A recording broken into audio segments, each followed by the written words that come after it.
fam. We've got a swoon-worthy love story for you today. Let's jump in and tell us, what city are you watching from? The wind howled through the roadside forest, swirling dry leaves into the night. A sleek black Mercedes sped down the empty highway, cutting through the thick darkness. Inside, the silence was suffocating. Amanda sat curled up in the passenger seat, clutching her handbag tightly, her eyes fixed on the misted window. Sparse utility poles slid away into the distance, each one slicing into her mind like a knife. She knew she had made a mistake, simply because she wanted to know where $10,000 had disappeared from their joint account. She had called Andrew's accountant. What she thought was harmless was enough to wound his twisted pride. The car jerked to a stop in front of an abandoned rest area.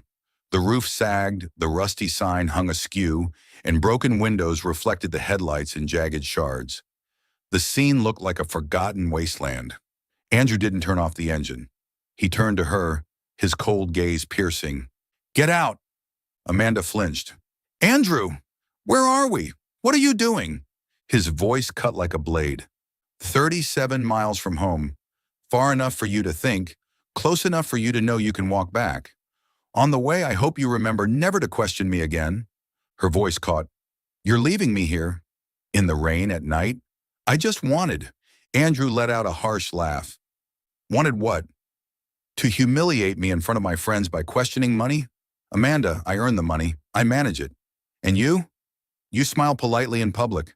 That's your place. Don't forget it." Rain pounded harder against the windshield, the drumming urging her on. Andrew leaned closer, his voice dripping with contempt. "Get out. And learn to keep quiet." Amanda's heart ached, but strangely, she didn't cry. She had shed too many tears in the years of endurance. Her tears had run dry, leaving only weary emptiness. The door swung open. Cold wind whipped her face, rain soaking her hair and clothes.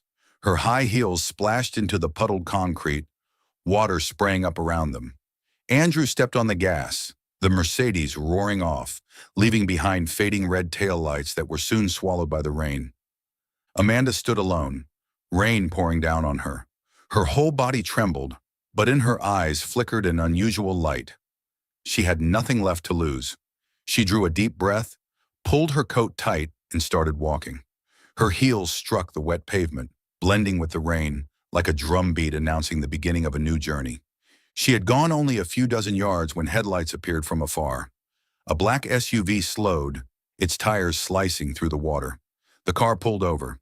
The window rolled down, revealing a man in his 30s. His dark hair was damp from the mist, his eyes sharp yet calm. He opened the passenger door and held out a black umbrella.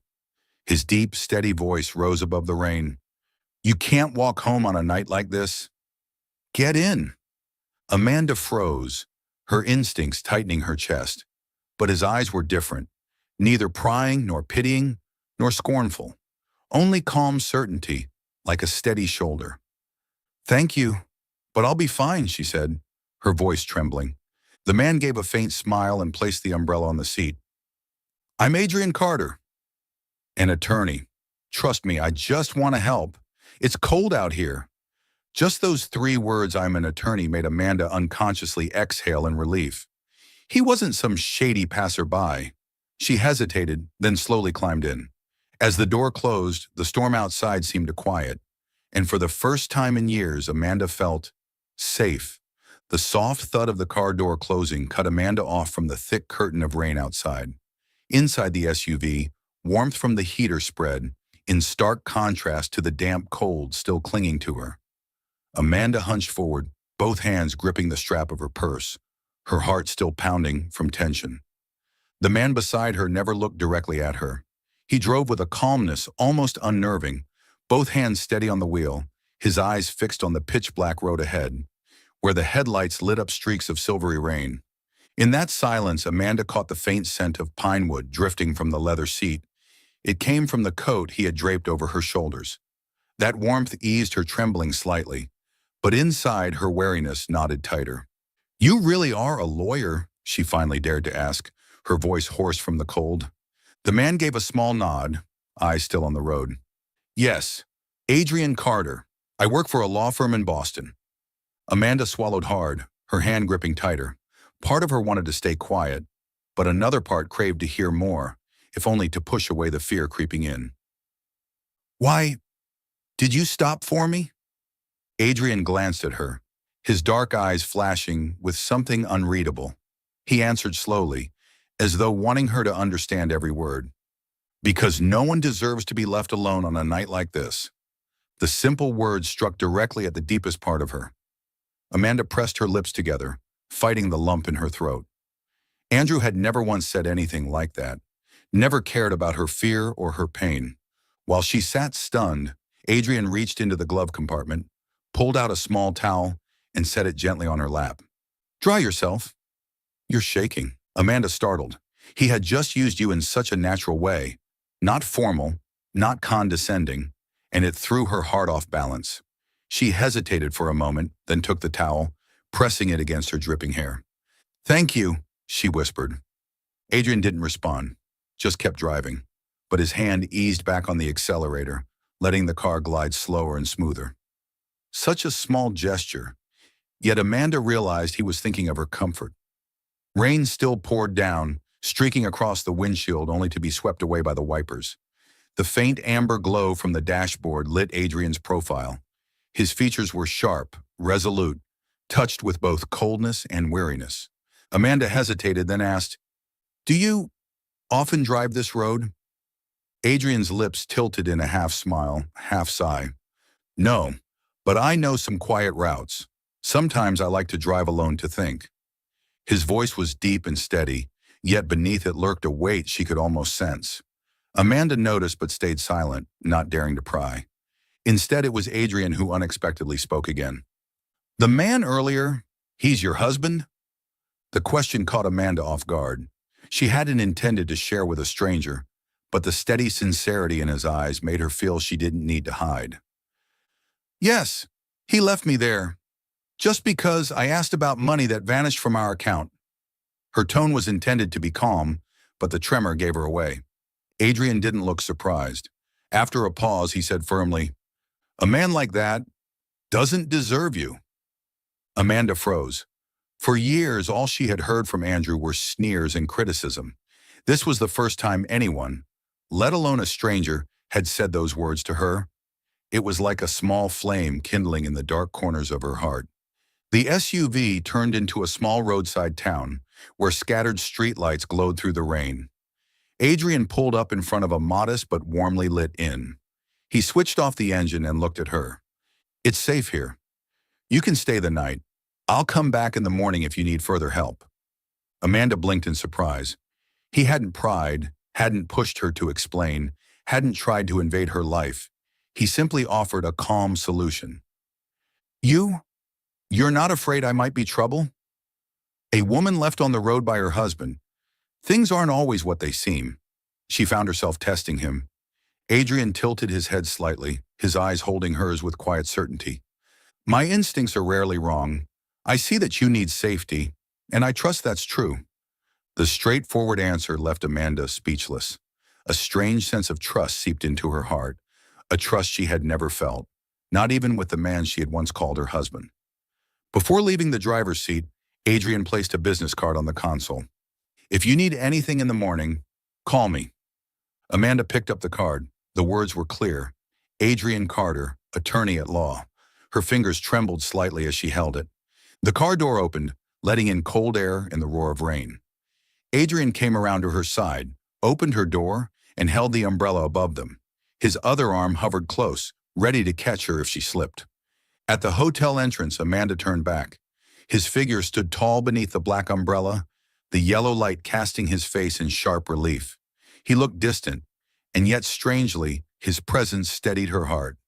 "Thank you, Adrian," she said softly but firmly. He gave a slight nod. Just that, but it was enough for Amanda to realize. Even as a stranger, he had given her something Andrew never had the sense that she was worth protecting. As the black SUV disappeared into the rain, Amanda clutched the card tightly in her hand. Inside her, a fragile seed of hope had been planted. Perhaps her life truly would begin to change from this night on. The small hotel room glowed under a soft yellow lamp, with light spilling across the crisp, white sheets. Yet to Amanda, Everything felt far too large for her small, shrunken body. Outside the window, the relentless rain drummed on, carried by the wind through the distant forest, reminding her of what had happened only hours earlier. Her husband pushing her out of the car and abandoning her in the cold, stormy night. Amanda dropped her handbag on the chair, her hands still trembling. Her soaked high heels made her stumble as she walked. She slipped them off, set them by the door, then collapsed onto the edge of the bed. The coat still draped over her shoulders carried the lingering warmth from the black SUV. Amanda closed her eyes, unconsciously clutching the fabric tighter. That warmth not only soothed her shivers, but also brought back the steady gaze of Adrian, the stranger who had appeared in the rain and spoken 4 simple words. "You're safe now." Those 4 words echoed in her mind like a fragile lifeline, pulling her back from the abyss of despair. Amanda had once been a strong woman. She had worked in finance for several years, earning a steady income. But after marrying Andrew, a polished and successful man on the outside, her life had taken a different direction. At first, Andrew had been charming, indulgent. He bought her flowers, took her to lavish parties, and held her hand tightly in front of friends. Amanda had been swept away, convinced she had found the man of her life. But only a few months after the wedding, the cruel words began. "Dressed like that? Are you trying to embarrass me? You don't understand my work. Don't interfere." At first, Amanda thought it was just stress, fleeting moments of anger. She stayed quiet, tried to make peace, believing love would change him. But silence became her habit, and Andrew began to expect it. When Amanda wanted to return to work, he scoffed. "Don't be foolish. I make more than enough. You just need to stay home and take care of the family. What's the point of women in finance? People will only remember you as Andrew Mitchell's wife." The words cut like a knife. She had once taken pride in managing million-dollar portfolios. However, after being belittled repeatedly, Amanda began to believe her worth was reduced to being a dutiful wife. Andrew never raised a hand against her, but his words were far more brutal. At every party, if she misspoke, his glare was icy. At home, the criticism poured in. "You humiliated me. You don't know how to protect your husband's image." Amanda had cried countless times, but always told herself, "If I stay quiet, it'll pass. He's just stressed from work." But silence never soothed Andrew. It only gave him more power to control her completely. He managed their joint accounts. Every outing, every meeting had to be reported. Friends drifted away because Andrew didn't want her socializing. Amanda was isolated inside her own marriage. Tonight, when she asked about the $10,000 missing from the account, Andrew exploded. To him, her call to the accountant was betrayal. The price she paid was being left behind in the storm, 37 miles from home. Now sitting in the hotel room, Amanda closed her eyes. She could picture Andrew back at their mansion, pouring himself a drink, smug in the belief he had taught his wife a lesson she would never forget. But he didn't know that the lesson would become a turning point. Because when Amanda had been standing in the rain, drenched and trembling, a stranger had stopped, shielded her with an umbrella, and said, "You're safe now." Amanda glanced around the room, the low ceiling, the thick curtains muffling the rain. Yet her heart still pounded. She feared Andrew might come for her, feared she might collapse again, return to him, and apologize just to keep the peace. But her hand tightened around the business card on the table. Adrian Carter, attorney at law. A stranger, a lawyer, a steady gaze. Amanda whispered to herself, "Maybe I'm not completely alone." The thought made her throat tighten, and at last the tears fell. But this time, they weren't tears of helplessness. For the first time in years, she cried because she felt she was worthy of being saved. In the quiet of the night, Amanda thought of her parents. They had worried when she rushed into marriage with Andrew, but she had brushed off their advice, eager to prove her love. Now she couldn't bring herself to tell them the truth for fear of breaking their hearts. She remembered mornings from her single life, sipping coffee, reading the financial paper, jogging around the park. A simple life, but full of freedom. She had traded all that for a prison called marriage. Amanda gripped the coat tighter. She realized she no longer wanted to live this way. The clock neared midnight. She lay down on the bed, eyes wide open, her mind spinning. Adrian's words replayed, No one deserves to be left alone on a night like this. A tear slipped down her cheek, but her lips curved faintly. For the first time in years, Amanda thought of one word: freedom. She knew the path ahead wouldn't be easy. Andrew was powerful, wealthy, and capable of destroying her life with a single signature. But Amanda also knew if she didn't take the first step now, she would remain buried in darkness forever. In the small hotel room, with rain tapping softly outside, Amanda clutched Adrian's card and whispered, "Tomorrow, I'll call him." And for the first time in years, she drifted into sleep, not plagued by nightmares, but touched by the light of hope. The next morning, pale sunlight filtered through the hotel room's heavy curtains. Amanda opened her eyes, her head heavy.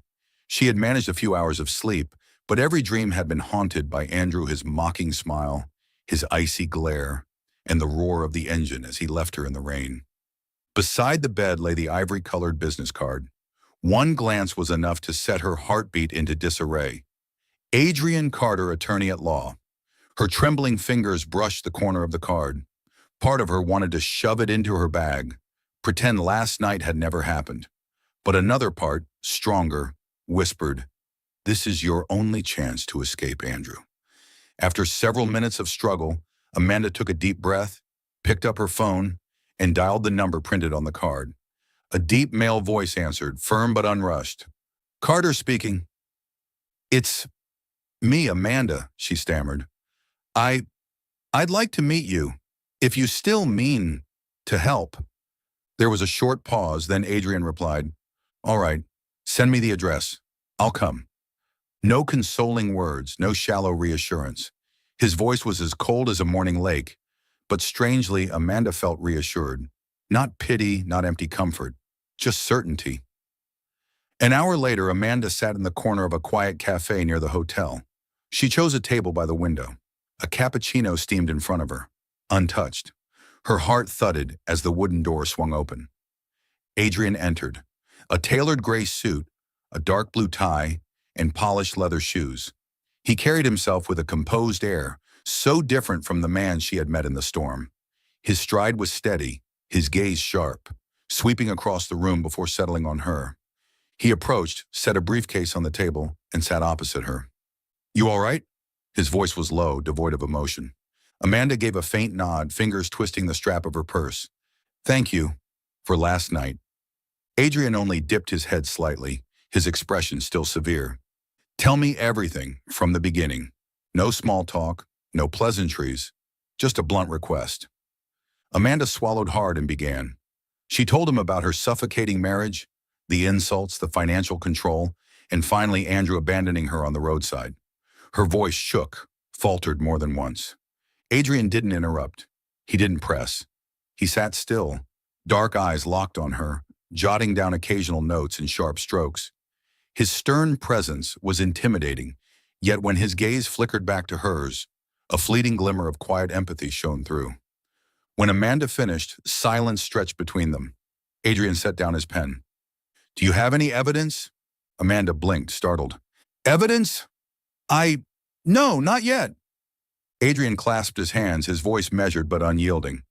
"Listen, Amanda, your story is believable, but courts don't deal in emotions. They deal in proof. Without it, your husband will twist everything and paint you as a liar." The words cut, cold and sharp. Amanda bit her lip, her chest tightening.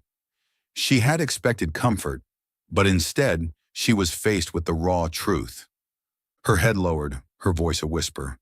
I don't know if I can." A pause, then the faint clink of silver against porcelain. Amanda looked up. Adrian had ordered her a latte and slid it gently across the table. "Drink. You need to stay clear-headed." His tone remained deep, but softer now. Amanda wrapped her trembling hands around the warm ceramic. Adrian quietly nudged a napkin toward her. No words, just a small gesture that stung her eyes with unexpected tears. Adrian leaned forward, gaze unwavering. "If you truly want out, start today. Record every conversation, save every text, every receipt, every document. Any detail could become evidence." Amanda froze. She had never considered fighting back against Andrew. For years, her reflex had been endurance. But Adrian's steady, uncompromising voice felt like a backbone being handed to her. "Do you think, can I win?" she asked hesitantly. Adrian was silent for a few seconds, then replied, voice low but resolute. "It's not about thinking. I know, if you're brave enough to see it through." It wasn't a romantic promise, but it lit a fire in her chest. Their conversation stretched for nearly an hour. As Amanda rose to leave, she found herself asking, "Why? Why are you helping me? I'm just a stranger." Adrian looked at her, and for a moment a shadow crossed his eyes. He picked up his briefcase and said quietly, "Because once I saw myself in your story." Amanda froze. He said no more, only opened the door and stepped aside for her. But that fleeting sorrow in his gaze spoke louder than words. This man, too, had been betrayed, had known pain deep enough to close off his heart. Back at the hotel, Amanda sat on the bed, staring once more at the business card. She remembered his cold gaze, his sharp voice, but also the latte he had placed before her and the napkin he had slid toward her. Such tiny details. Why did they warm her heart so much? Amanda knew Adrian wasn't the type of man who could be easily approached. He was like a fortress wall, keeping others out. But just being near him, she had felt safer than ever before. She whispered softly, "Maybe I can trust him." And for the first time in many years, Amanda truly thought of one word: trust. That afternoon, Amanda stood before the towering iron gates of the mansion. To outsiders, the house was nothing but luxury and grandeur, but to her, it was a gilded cage locked tight. Inside her handbag, Adrian's business card still rested neatly. Amanda gripped the strap firmly, took a deep breath, and pushed the gate open. The marble hallway gleamed coldly under the dazzling chandelier. The familiar scent of Andrew's cologne lingered in the air. He sat in the living room, his suit immaculate, a glass of red wine swirling lazily in his hand. When Amanda stepped in, his eyes swept over her with half disdain, half mockery. "Well, you're back," Andrew drawled, as though she had just returned from shopping rather than being abandoned in the rain. "Did you walk all night, or did you finally figure out how to beg someone for help?" Amanda froze, her heart pounding, but she lowered her gaze to hide it. In her mind, Adrian's warning echoed, "Record everything. Every detail matters." She sat slowly across from him, discreetly switching on the recorder hidden in her purse. "I'm back. What do you want me to do now?" Her voice was calm, controlled. Andrew smirked. "Finally learning to ask permission. Good. Remember, Amanda, this is the last time I'll have to teach you a lesson. Next time, I won't be so gentle."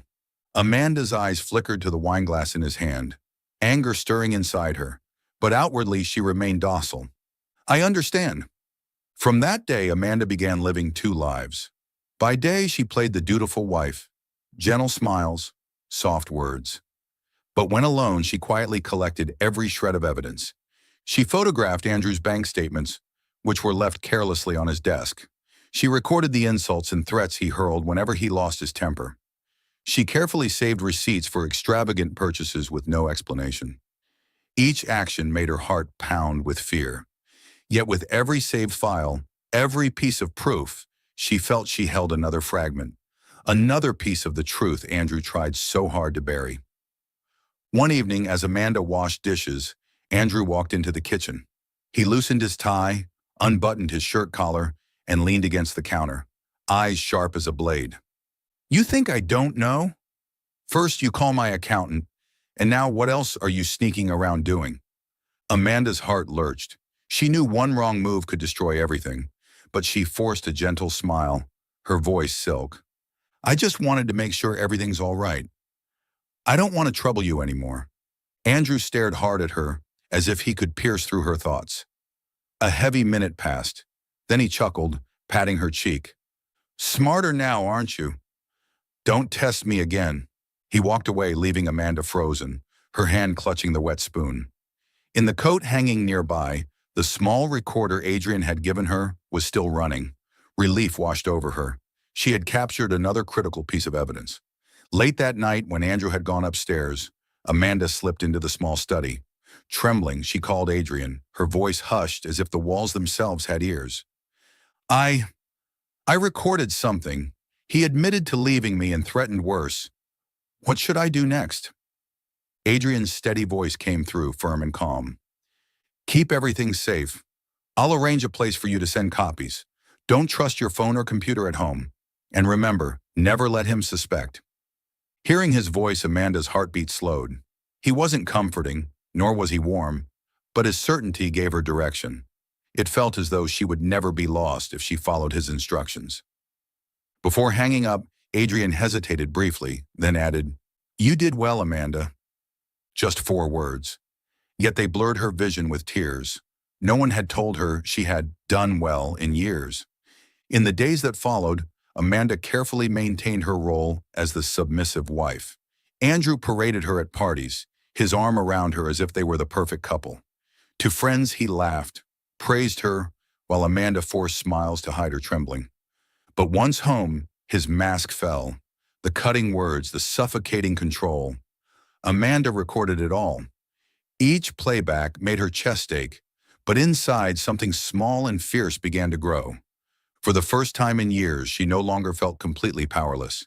Each saved file was another crack in Andrew's armor of control. And outside that armor stood a cold, distant man, but one who was always there. Steady and reliable, Adrian. One night, standing at the bedroom window, watching the city lights twinkle in the distance, Amanda whispered, "Andrew may think he's won, but he doesn't know. This is only the beginning." In the darkness, she clenched the small USB drive hidden in her palm, the one containing her first recordings. Her eyes glimmered with a determination she had never known before. The mansion was cloaked in darkness.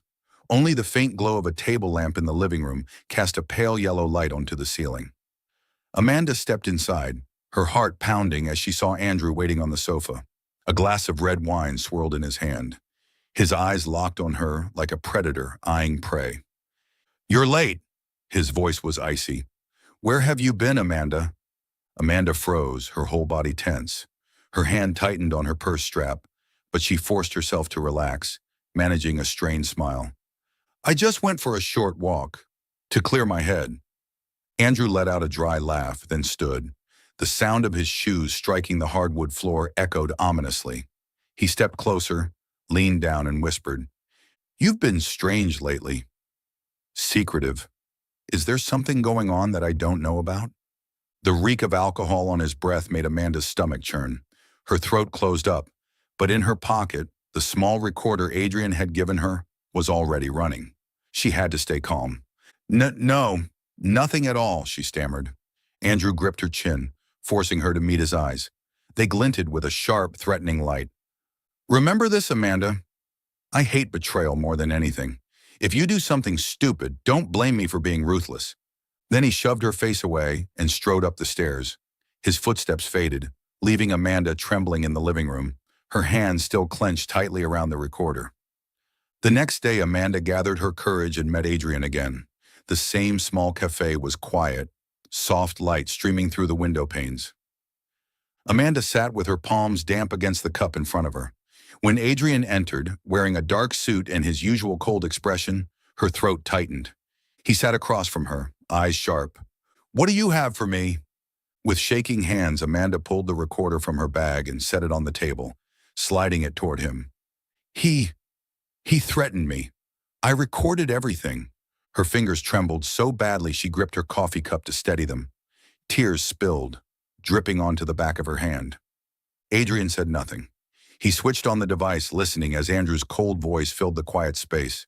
"If you do something stupid, don't blame me for being ruthless." For several minutes, only the recording echoed in the silence. When it ended, Adrian sat still, his expression unreadable. But for a fleeting moment, Amanda caught a glimmer of quiet empathy in his eyes. Her voice broke into a whisper. "I've been too weak. I'm afraid I won't survive this." Adrian placed the recorder down, his fingers tapping lightly on the table. Then he spoke, slow but resolute. "No, you're braver than anyone I've ever met." Amanda's head snapped up, startled. His gaze was still cool, but his words carried a rare sincerity. "You know, I understand what betrayal feels like," Adrian continued, his eyes momentarily distant. "My ex-wife, she betrayed me at the very moment I trusted her most. After that, I learned to shut myself off. On the outside, I look cold, but inside, he gave a faint, bitter smile. All that's left are scars. Amanda sat speechless.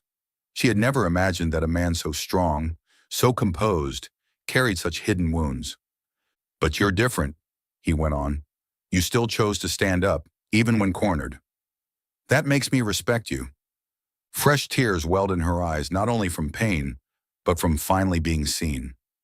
After years of Andrew's humiliation, it was the first time someone had told her she was courageous. Adrian tucked the recorder into his briefcase, his expression hard again. But his voice, though deep, carried a hint of warmth. From now on, you're not just a victim. You're a witness. Every piece of evidence you bring will take us one step closer to ending Andrew's power. Amanda nodded, quickly wiping her tears. The fear remained, but now it was laced with something else. Hope. As she left the cafe, she lifted her gaze toward the gray sky. The clouds were still heavy, but she knew somewhere, light had begun to break through. That afternoon, the court notice arrived. Amanda sat frozen on the sofa, the thick file heavy in her hands, the countersuit, the list of witnesses, and the name of the high-profile attorney Andrew had just hired, a name even ordinary people recognized from the legal news. Richard Blackwood, she whispered, her voice catching. Just reading the name sent a chill through her entire body. Andrew didn't just want to fight back. He wanted to crush her. When Adrian arrived, she was still sitting there, eyes red, papers scattered across the table. He stood silent for a moment, then bent down, gathered the documents one by one, and placed them back together neatly. His words were short, steady. This is exactly what I expected. He was never going to give up easily. Amanda bit her lip, tears spilling again. But I can't do this. He has money, power, and now one of the best lawyers in the city. And all I have is you. Her voice broke, fear overwhelming everything for a moment. Adrian studied her quietly. His eyes darkened, not with coldness, but with deep empathy. He handed her a tissue. You have evidence. You have the truth, and you have me. That's enough. But Amanda shook her head, voice trembling. I'm so tired. I just want to give up. Adrian said nothing more. He simply took her hand and gave it a gentle pull. Amanda blinked in surprise, but before she could react, he was already leading her outside. The sky was heavy and gray, and then the rain came down thick and heavy, with drops pounding against rooftops and sidewalks. Adrian opened his black umbrella, holding it firmly above her. Amanda walked beside him, listening to the steady drum of rain on the fabric. The cold seeped into her skin, but strangely, her heart felt calmer than it had in days. For a long while, Adrian said nothing. Then his deep voice rose, clear even above the downpour. He wants you to break. But if you stand tall, then he'll be the one who trembles. Amanda stopped in her tracks, looking up at him. Rain poured down his shoulder, soaking one side of his suit, but he didn't seem to notice. He tilted the umbrella toward her, shielding her completely from the storm. But I'm not as strong as you think, she whispered. Adrian paused, his gaze steady and unwavering. No, you're stronger than you imagine. A woman who dares to rise against the man who's controlled her for years. That's real strength. His voice wasn't loud, but every word landed like iron, driving straight into Amanda's heart. Suddenly, tears spilled again, not from weakness, but because, for the first time in years, someone saw the strength in her. Not her mistakes, not her helplessness, but the resilience she didn't even realize she had. Adrian didn't add more. He simply reached out, rested a hand lightly on her shoulder, and continued walking, holding the umbrella over her the whole way. Amanda glanced sideways. Rain had dampened his brow, strands of hair clinging to his forehead. His usual coldness no longer felt intimidating. Instead, she saw determination, a solid presence she could lean on. For the first time, Amanda realized Adrian's strength wasn't a cold wall, but a shoulder someone else could rest against. When they stopped beneath a building's awning, the rain still poured in sheets just beyond. Amanda turned to him, her eyes still glistening. Do you really believe I can do this? Adrian looked at her, his gaze deep and for once warm. I believe. Two simple words. Yet they made Amanda's whole being tremble. Amid the storm, she felt her fragile trust begin to solidify, not because of grand promises, but because of the steady presence of the man beside her. The courtroom gleamed under the harsh fluorescent lights. Amanda sat at the plaintiff's table, her hands ice cold and clenched tightly together. Across from her, Andrew adjusted his tie, his face calm in that same false way he always wore. Beside him sat Richard Blackwood, the star attorney, flipping open his case file, a confident smirk tugging at his lips. The session began. Richard stepped forward, his voice booming. "Your Honor, what we have here is nothing more than an emotional divorce case. But emotions are not evidence. My client, Mr. Andrew Mitchell, is a successful businessman and a devoted husband. These allegations of psychological abuse are exaggerated in an attempt to gain an unfair share of the marital assets. There are no injuries, no medical reports, only one-sided claims." He paused deliberately, then glanced toward Amanda. "We believe Mrs. Mitchell is exploiting the legal system to humiliate her husband." A murmur rippled through the audience. Amanda felt the blood drain from her face, her palms damp with sweat. Her throat tightened. Was everything about to be dismissed again, just as it always had been? Richard presented glossy news articles about the couple's glamorous appearances, including photographs of Amanda and Andrew smiling at parties, as well as statements from acquaintances praising their marriage. One even said they envied Amanda for having such a successful, attentive husband. Her head lowered. Amanda nearly collapsed under the weight of it all. Then beneath the table, a hand squeezed hers firmly. Adrian. He didn't look at her. His eyes were fixed forward, but his grip was strong and steady. "Look at me," he murmured, voice deep and resolute. Amanda lifted her gaze, meeting the depth of his eyes. In them there were no pretty promises, only trust, a trust she had been starved of for years. Adrian rose, his voice resonant, sharp yet calm. "Your Honor, the defense claims there is no evidence. But we do have evidence. Here is a recording Mrs. Mitchell captured in her home, in which Mr. Mitchell admits to abandoning his wife on the roadside as a so-called lesson." The click of the machine filled the room. Then Andrew's voice cut through the silence, cold, contemptuous. "I left you on the side of the road so you'd remember your place. You think you have the right to question me? I make the money, I manage it. You should just stay quiet and behave." The room erupted. Some in the gallery gasped. The judge's brow furrowed, her eyes sharp. Adrian played further clips. Andrew belittling Amanda, warning her not to embarrass him, reminding her she had no control over their assets. Amanda trembled, but this time she didn't look away.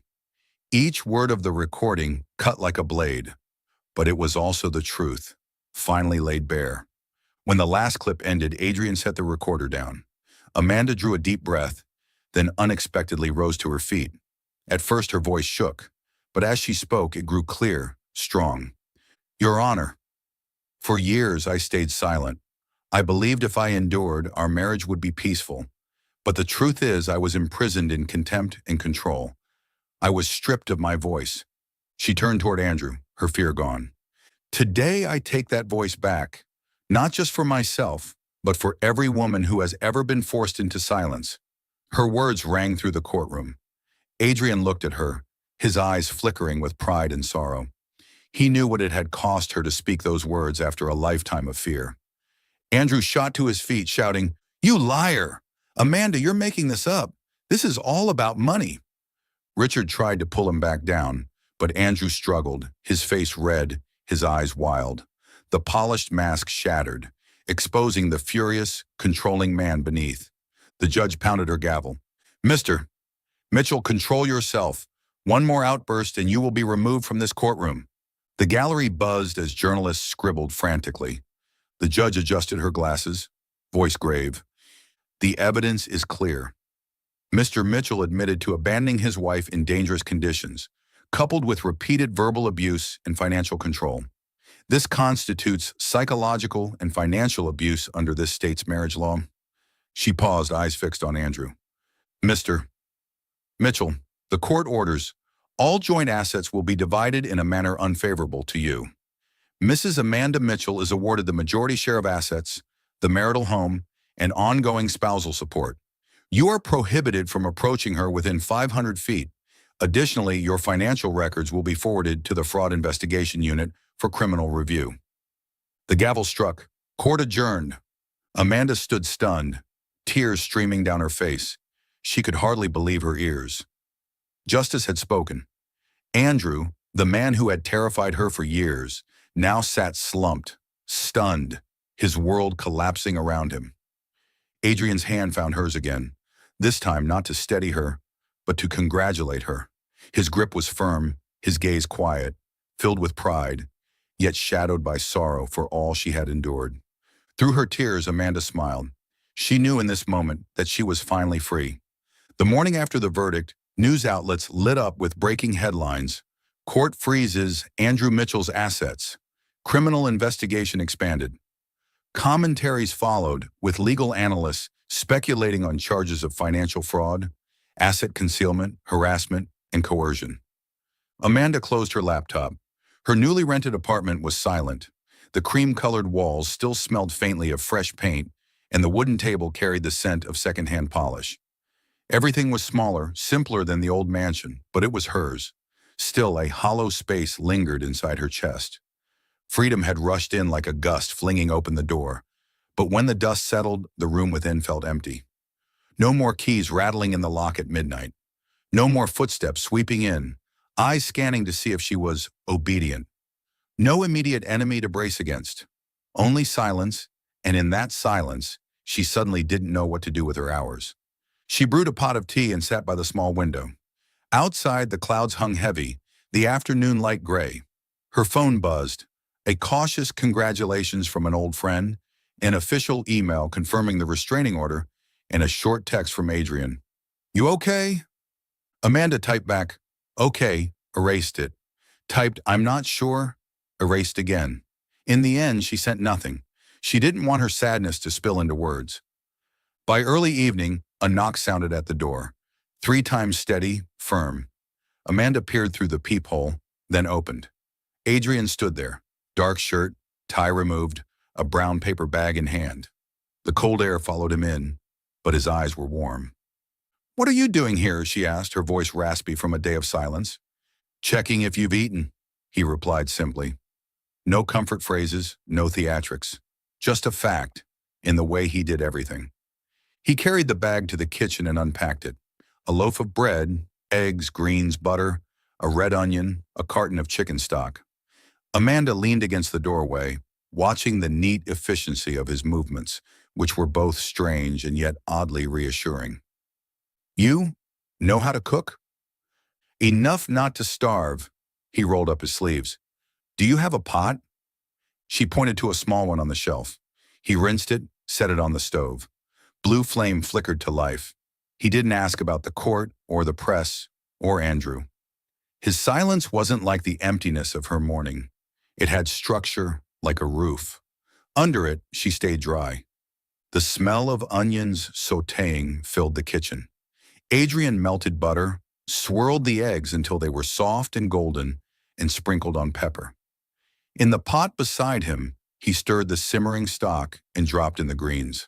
The sound of the knife tapping, the ladle scraping, the steam fogging the window, it was all grounding. Amanda flipped on the vent. "Do you need me to help?" "Sit," he said. "Drink water." He poured her a warm glass and slid it across the table. The gesture was small, natural, like he'd long practiced noticing what others needed before they asked. 15 minutes later, dinner was ready. Steaming chicken and vegetable soup, butter-soft eggs and crisp bread. No wine, no candles, no staging. Just a meal for someone who had weathered a storm. Amanda lifted her spoon. The first sip warmed her chest. She couldn't remember the last time someone had cooked for her. In the old house, meals had always been prepared by hired chefs, plated for show, for Andrew's reputation. Here, every bite carried one intent: to feed, to warm, to keep her from feeling alone. "It's good," she whispered, her throat tightening. "Thank you." Adrian nodded. He ate slowly, his focus intense, as if he were studying a difficult case. After a few spoonfuls, he set it down. "Tomorrow I'll send you a list. Open a new account, change your passwords, Schedule some counseling services if you'd like. No rush. We'll do them one at a time. She looked at him. Do you ever feel empty? After winning? Yes, Adrian answered immediately without thought. When the fight ends, the adrenaline drops, and what's left is silence. Silence that hums in your ears. You get through it with small things. Eating, sleeping, walking, calling someone you trust. You don't always need to talk. Just knowing someone is there is enough. Amanda smiled faintly. You knocked on the door. I didn't need a call. The corner of his mouth curved just barely. She realized she had learned to read his subtle shifts, the easing of tired lines, the small release in his shoulders. They finished the meal in companionable quiet. Adrian stood to wash dishes, warm water rushing into the sink. Amanda instinctively moved to help, but he stepped aside with a shake of his head. Let me. She leaned on the counter, watching the efficiency of his hands as he stacked bowls on the rack and wiped the counter in small circles. Her chest eased, as if setting down a stone she hadn't known she carried. Andrew's assets are frozen, she said at last, as if confirming it to herself. He might go to prison. Adrian turned down the water. The criminal case belongs to the prosecutor. What belongs to you, your new life that's ours to build? Ours. The word landed softly, not loudly or brightly, but sank deep. Amanda nodded, as if accepting a thin blanket offered quietly. They moved to the living room. No expensive sofa, just 2 wooden chairs and a small gray woven rug. Amanda brewed more tea, and the mint leaves released their fragrance. Are you afraid tonight? Adrian asked after a pause. She listened inwardly. To her surprise, the answer came clear. Not like before. Why not? Amanda looked toward the kitchen. On the table sat the still warm pan, the tilted pot lid, and 2 bowls left to dry. Because tonight someone stood there and cooked, she said, startled by the simple truth of it. Because someone thought about whether I had eaten, not whether I had embarrassed him. Adrian didn't interrupt. He just listened. That habit of listening fully made her feel seen without being scrutinized. Tomorrow I'll buy some plants, she went on, her voice lighter. Mint, rosemary, maybe a little cactus. I want this kitchen to smell of more than paint. I can bring a decent knife set, Adrian replied. The ones you have are too dull. Amanda laughed fully this time. What kind of lawyer critiques kitchen knives? Habit, he said calmly. Good tools make life less tiring. The clock slid past 10. Adrian stood. I should go. It's late. Amanda walked him to the door. At the threshold, he paused, studying her as if to make sure her broken edges were truly holding. If you can't sleep tonight, call me. You don't need to say anything. You'll just listen to me breathe? Yes, he nodded. That's enough. The door closed. The apartment sank back into quiet, but not the empty quiet of morning. Amanda went to the kitchen, lifted the pot lid, and inhaled the aroma of the lingering broth. She shut off the stove fully, rinsed her teacup, and hung the towel neatly. Small things, very small, but as she did them, she felt her heart beat steady. She stood in the doorway, gazing at the 2 wooden chairs and the gray rug, waiting for footsteps. Her eyes stung suddenly, not from sorrow, from warmth. For the first time in years, Amanda felt the weight of something ordinary yet precious. A kitchen where someone truly cared. Not a house staged for display, but a home being pieced together one fragment at a time by the steady, quiet hands of a man who seemed cold, yet always tilted the umbrella toward her in the rain. She touched the wooden table, smiling. After the storm, the sun had not yet blazed, but a small flame had been kindled enough to make this night warm, and tomorrow she would buy a few plants. Loving this story? This story belongs to Soul Stories. If you see it anywhere else, please come back to our official channel to enjoy it in full. In the weeks after the trial, Amanda began waking earlier than she used to. She brewed a strong pot of coffee, opened her laptop, and dusted off the professional portfolio she had abandoned for years, updating her certifications, adding short courses on risk management she had completed at night, reworking cash flow models and valuation templates. On her job platform, the status bar turned green. Open to work. She sent out her first emails with understandable hesitation. Part of her feared people would remember her only as the abandoned wife in the headlines. But each time she hesitated, Adrian's dry yet steady voice echoed in her mind. We'll do this one step at a time. She drew a breath and pressed the send button. Alongside her job search, Amanda directed much of the settlement money and her monthly support allowance into establishing a small foundation for abused women. She named it Light. She chose the name during a sleepless night, sitting at her window, staring at raindrops clinging to the mint leaves she had just planted. Light didn't erase darkness all at once, but it was enough to show a path forward.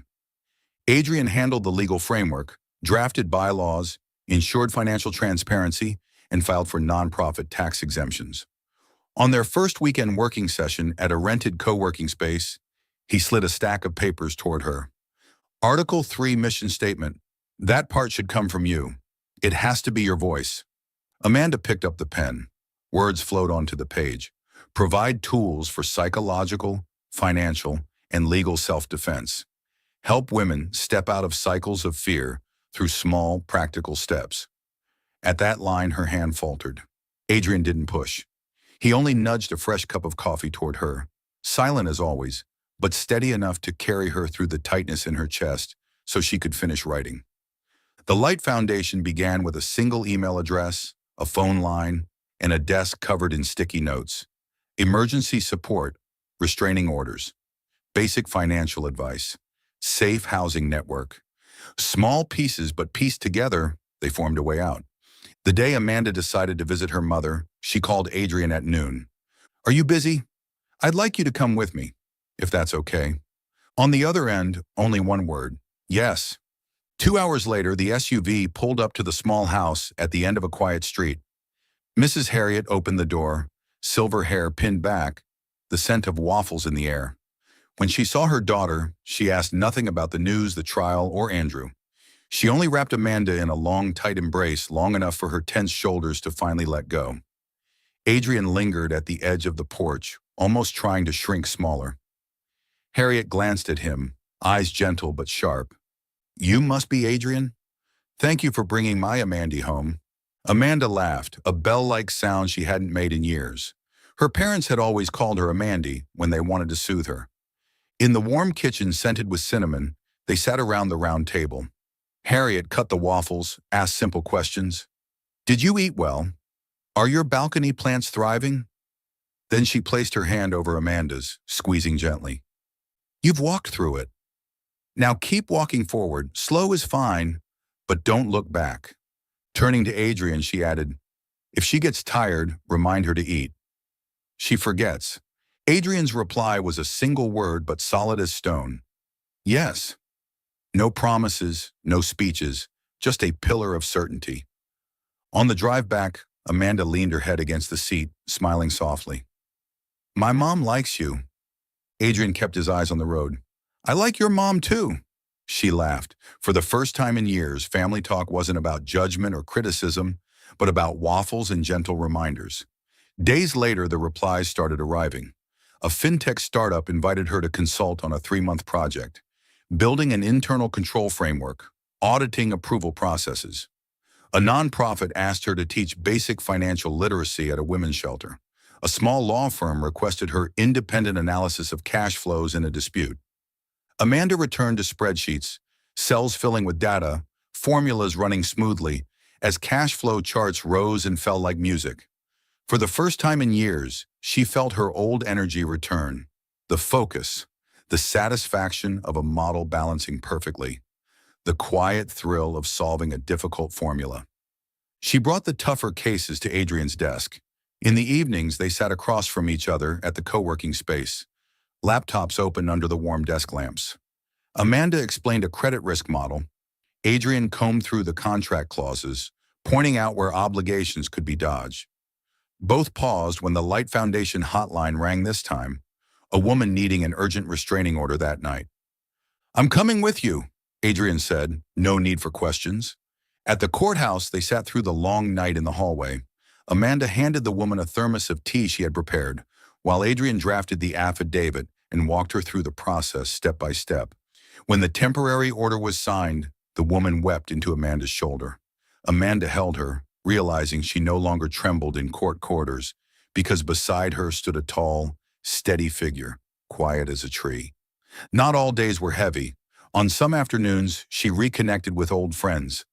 At a cafe near the park, Leslie, an old colleague from the asset management firm, hugged her tightly. "I'm sorry I disappeared. I didn't know what to do." Amanda shook her head. "It's okay. I didn't know who to ask either." They planned to review an investment proposal for a scholarship fund that Friday. After leaving, Amanda texted Adrian, "I picked up another job." He replied with a single thumbs-up emoji. But that evening, when he stopped by her apartment, he carried a small bundle of rosemary wrapped in newspaper. "For your kitchen garden." Every night, Amanda watered her plants, mint, rosemary, and cactus. Her hands no longer trembled. She taped a note to the fridge. 3 things daily: eat, work, breathe. Below it, she pinned her schedule, meetings, and a list of names from the Light Foundation, with notes beside them. Temporary housing approved. Call back Monday. Lawyer shift confirmed.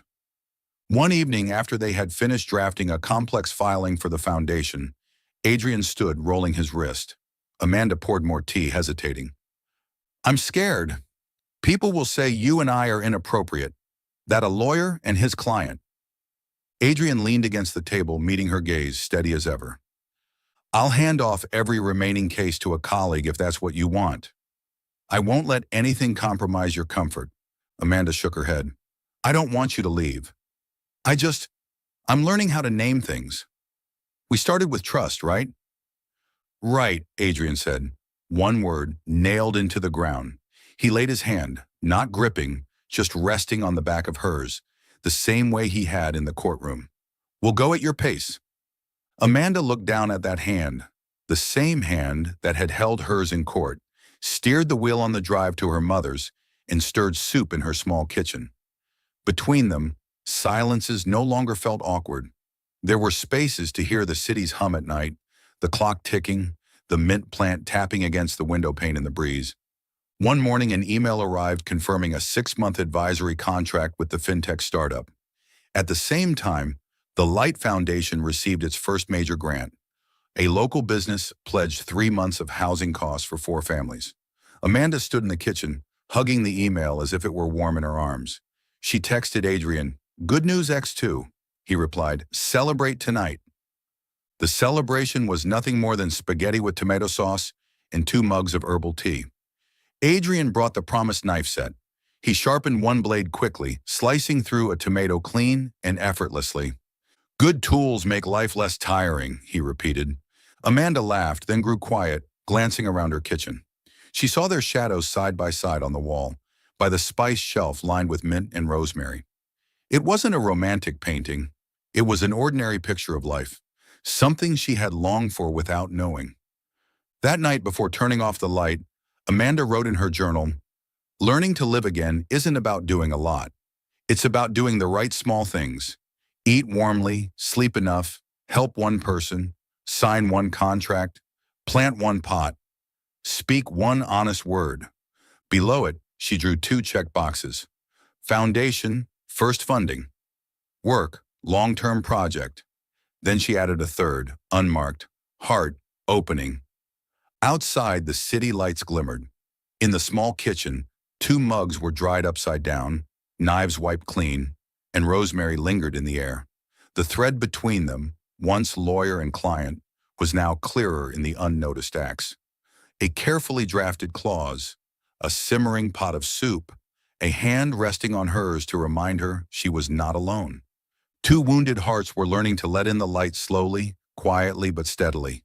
Enough to warm a kitchen, enough to begin a new life. It was late at night. Windows along the narrow street had gone dark one by one, leaving only a few yellow street lamps casting their glow onto the damp pavement after the evening rain. Adrian's SUV pulled up in front of Amanda's apartment. The engine went silent, yet the warmth of their unfinished conversation lingered inside the car. Amanda leaned back against the seat, eyes tracing the raindrops clinging to the windshield. The entire evening had been spent working on an urgent case for the Light Foundation. A woman who needed an emergency restraining order. Once everything was resolved, they left the courthouse exhausted but relieved. Now in the dim quiet of the car, the silence seemed to wait for something unsaid. She turned to him. Adrian still sat behind the wheel, the lamplight carving the stern lines of his face.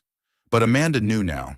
Behind that cold exterior was a man who had stood by her every step since the night they met. Adrian, she began, hesitant. He tilted his head toward her, eyes questioning. Have you ever thought, maybe we met not just because of the case? Her voice trembled, though her eyes shone clear in the dark. The question fell into the silence. Adrian didn't answer right away. Instead, he leaned back, gaze fixed ahead. His fingers tapped lightly against the wheel, his habit whenever weighing words that weren't easy. Time stretched.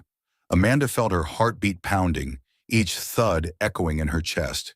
She feared she had been too forward, that he would retreat. But just as she was about to pull back, Adrian spoke. I used to be afraid of loving again. His voice was low and husky, as if drawn from a distant place. My past wasn't easy. The woman I once called my wife betrayed me. The way trust shattered, it kept me from opening my heart to anyone else. He turned to her then, his eyes dark and fathomless. But you've made me want to believe again. Amanda held her breath. The world seemed to still, the hum of cars fading down the street, the whisper of wind through the trees, even her own heartbeat suspended for a moment. You really mean that? She whispered. Adrian gave a slight nod. I don't speak much, but over the past few weeks, watching you stand up to Andrew and reclaim your voice, I realized I'm no longer afraid. Not because I'm stronger, but because I trust you won't break that trust. Tears welled in Amanda's eyes, not from sorrow, but from the swell of emotion. In the dark, their old wounds seemed to illuminate each other, weaving into a fragile but genuine new bond. She reached out. Adrian's hand closed over hers instantly, firm, warm, unwavering. In that moment, no more words were needed. He leaned toward her, and she closed her eyes. The kiss came naturally, tender yet trembling, like the first raindrop falling on parched earth after a long drought. At first it was a cautious, tentative brush, searching for a way into each other's world. But then the long-suppressed yearning broke open. The kiss deepened, warmer, carrying all the unspoken things they hadn't dared to say. Amanda felt his breath merge with hers, her heart racing yet strangely calm. This was not possession, nor reckless passion. It was a quiet vow, the beginning of something new. When they finally pulled apart, foreheads still touching, both laughed softly, the light laughter that comes after a storm. Amanda whispered, I think, after everything, we deserve to be happy, don't we? Adrian brushed back a damp strand of hair clinging to her cheek, his gaze gentle. Yes, and this time, I won't let it slip away. She rested against his shoulder, listening to the steady beat of his heart. Outside, a light breeze stirred, carrying the earthy scent of rain through the crack in the window. In that moment, Amanda knew. Love had sprouted quietly, steadily, and it would grow with them. Two hearts once wounded, now finding light in each other. A year had passed since the trial ended. Time had not erased the painful memories, but it had given Amanda enough strength to turn her wounds into power. This morning, the little street was alive with laughter and chatter. Hanging above Amanda was the brand new signboard, Light Women's Support Center. The gentle blue letters gleamed under the sun, like a message that those once abandoned in the dark now had a place to come home to. Amanda wore a simple white dress, her hair tied neatly in a bun. She looked around. Volunteers were setting up the reception desk, and friends and colleagues had gathered in support. Her mother, silver-haired, sat in the front row, her eyes glowing with pride. And beside Amanda stood Adrian, still in his understated dark suit, his gaze stern yet warm. The opening ceremony was simple, but deeply moving. Amanda cut the red ribbon, and the crowd erupted in applause. Her voice trembled slightly, but each word was steady as she spoke. This center was born from my own experience. I once believed I could only be silent, only endure. But I learned that no one deserves to live in fear. Light exists to remind us that every woman has the right to freedom, to love, and to begin again. Moved eyes turned toward her, From behind, Adrian watched quietly. As Amanda bowed, he saw that the once fragile woman had truly become a shining light. That afternoon, as most of the guests departed, Amanda stepped into the small garden behind the center. The late sun spread golden light over the pale lavender blossoms. Birds chirped in the branches above, and the smell of damp earth carried gently on the breeze. Adrian followed, holding a small box in his hand. He paused for a moment, watching Amanda bend over the flower pots. His chest swelled with emotion. The woman who once trembled in court now stood tall in the sunlight, not a victim, but a beacon of hope for others. He stepped closer, softly calling, "Amanda." She looked up. In the glowing sunlight, her eyes sparkled. Adrian drew a deep breath, then sank to one knee. "You've walked through the storm and become the sun," he said, his voice deep and steady. "Give me the honor of walking beside you in all the peaceful days ahead." Amanda froze, her hand rising to cover her mouth. When Adrian opened the box, a small diamond ring shimmered like morning dew under the sun. Tears welled up, spilling down her cheeks. She nodded, her voice choked. "Yes, I will." Adrian smiled, his gaze softening. He slipped the ring onto her finger, then rose, pulling her into his strong embrace. In that instant, the whole garden seemed to glow brighter, sunlight wrapping around them both. As twilight faded, painting the sky in shades of pink and orange, Amanda and Adrian walked hand in hand out of the center's gate. The road ahead stretched into the new dawn of their lives, no longer shadowed by darkness, but lit only by trust and love. Amanda turned to him, smiling through her tears. Adrian tightened his grip, as if promising never to let go. They walked forward together. One chapter had closed, and a new one opened, sweet, healing, and whole.